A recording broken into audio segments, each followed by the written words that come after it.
This is Standing Watch. And now, Evangelist Norbert Link. Greetings, everyone, and welcome back to our Standing Watch program. Almost a year ago, on November 24, 2020, I asked this question in a program: are you prepared for civil war? Now a year has gone by, and things haven't gotten any better. In fact, they have gotten much worse. And so again, I am asking the question, is civil war coming? Now, before you disagree, why would I say that? How could it come? In what way? Well, perhaps because of the growing conflict among many other developments regarding the proponents and the opponents pertaining to vaccine mandates. Again, before you disagree, let's just listen to some facts. The Associated Press wrote on October 8, the Los Angeles County Sheriff, who oversees the largest sheriff's department in the county with roughly 18,000 employees, said that he does not plan to carry out the county's mandate, under which Los Angeles County employees had to be fully vaccinated by October 1. Then we have this article by Live Side News from October 12. 871 Los Angeles firefighters, representing roughly 25% of the total personnel of the department, have filed a notice of intent to sue California's most populous city for its COVID-19 vaccine mandate, as having caused, and I quote, injury, damage, or loss by setting a hard deadline of October 20, by which all city firefighters must get vaccinated or else risk losing their jobs. The firefighters have claimed $2 million each in damages, which, if awarded, would amount to a total of $1.7 billion in payouts. And then the complaint says this: to make matters worse, if that were even possible, the department is now setting citizens of the city of Los Angeles against claimants and other unvaccinated firefighters through media and public relations campaigns, creating fear and confusion in the general public. Consequently, claimants now suffer indignities and viperous comments when responding to emergency calls, which compounds and increases the stress suffered by claimants. Then the New York Post wrote on October 9 that Seattle is poised to fire as many as 403 officers, about 40% of the 1,000-person force, for failing to take the COVID-19 jab by an October 18 deadline. This, of course, also talks about Seattle police force. Then what about U.S. service members? The Washington Post wrote on October 10 that hundreds of thousands of U.S. service members remain unvaccinated or only partially vaccinated against the coronavirus as the Pentagon's first compliance deadlines near. Combined, the Army Guard and Reserve comprise approximately 522,000 soldiers, roughly a quarter of the entire U.S. military, and barely 40% are fully vaccinated. Newsmax added on October 13 that the Archbishop of the U.S. military said that Roman Catholic troops could refuse to take the required COVID-19 vaccine on religious grounds. What about the airlines? Breitbart wrote on October 10 that just 2 days after Southwest Pilots Union asked a federal judge to block the company's vaccine mandate, the airline canceled 1,800 flights this weekend, blaming bad weather, and then more flights were canceled subsequently. And Breitbart also wrote on October 10 that 6 United Airline workers are suing the company in a class action lawsuit on behalf of about 2,000 employees over its coronavirus vaccine mandate. What about nurses, healthcare workers, the Ron Paul weekly column, wrote on October 11 that over the past few weeks, thousands of nurses, medical workers, first responders have either quit or been fired for refusing to receive a medical treatment they do not want or need. Now, you all heard about the state of Texas, I'm sure.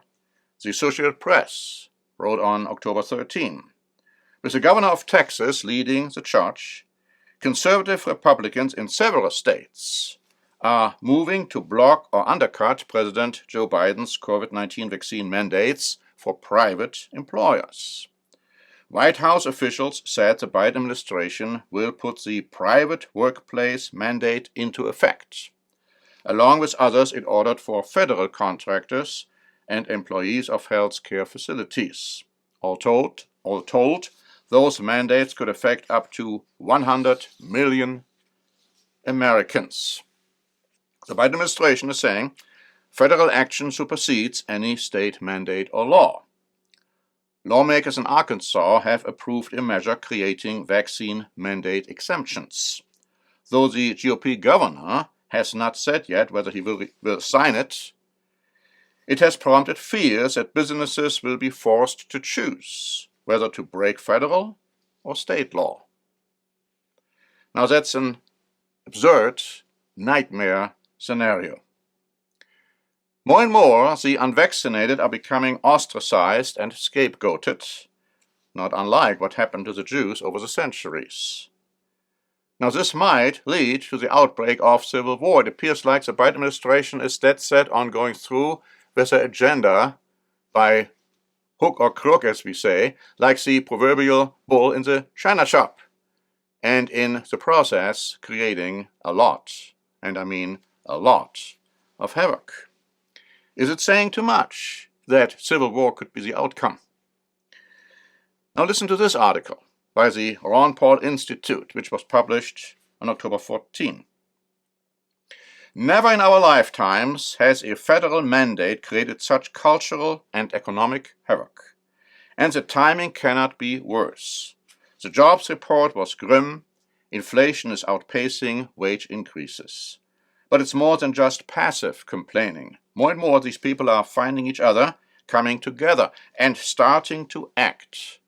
It feels like the birth of a general strike by nurses, pilots, air traffic controllers, mechanics, teachers, city and federal employees, technicians of all types, to fight for rights rather than blindly obey.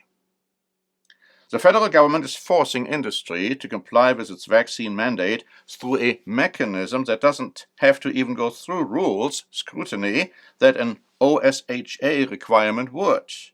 Companies are placed in the position of losing all federal business or becoming the state's agent for vaccine mandate compliance. The resentment against mandates is real and growing.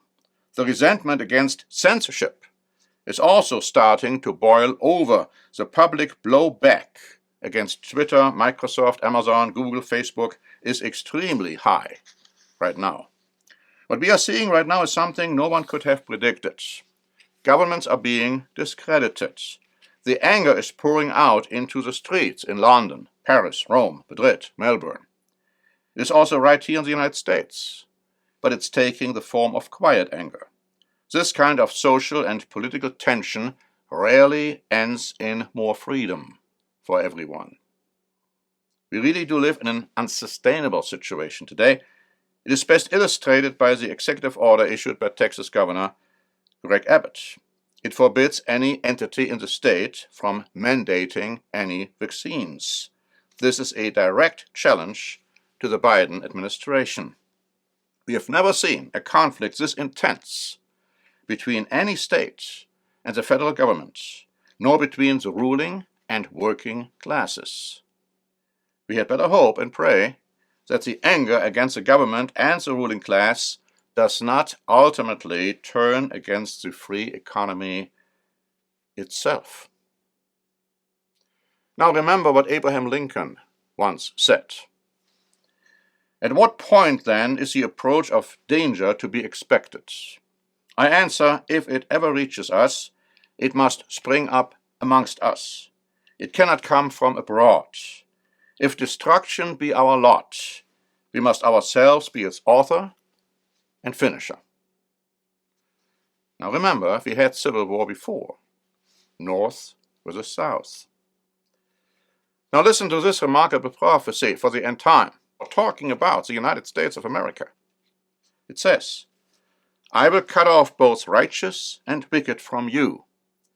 Therefore my sword shall go out against all flesh from south to north. And then there are more prophecies regarding our times and the United States and other English-speaking nations as of today. 1/3 of you shall die of the pestilence, and be consumed with famine in your midst, and 1/3 shall fall by the sword all around you. And I will scatter another third to all the winds, and I will draw out a sword after them. And then in Ezekiel chapter 6 and verse 12, he who is far off shall die by the pestilence, he who is near shall fall by the sword, and he who remains and is besieged shall die by the famine. Thus I will spend my fury upon them. When it talks about God's fury, it talks about the day of the Lord, the time of God's wrath being poured out upon this world about a year or so before Christ's return. Another passage can be found in Deuteronomy chapter 32 and verse 25. The sword shall destroy outside, there shall be terror within, for the young man and virgin, the nursing child, with a man of gray hairs. And then finally a prophecy for all nations, but that also includes the United States. It can be found in the book of Haggai, chapter 2 and verse 22. I will overthrow the thrones of kingdoms. I will destroy the strength of the Gentile kingdoms.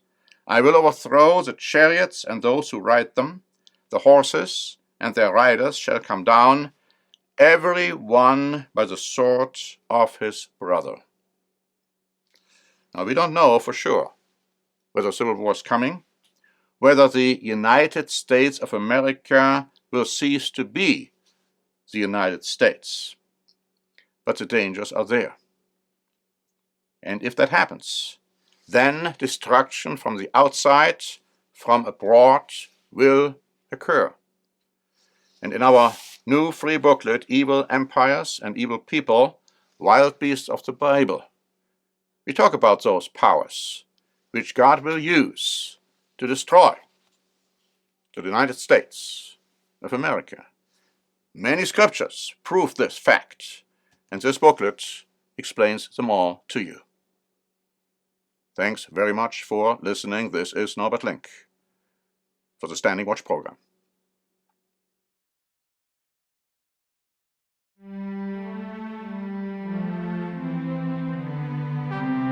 Standing Watch is a presentation by the Church of the Eternal God, P.O. Box 270519, San Diego, California 92198. More information is also available at our website, eternalgod.org.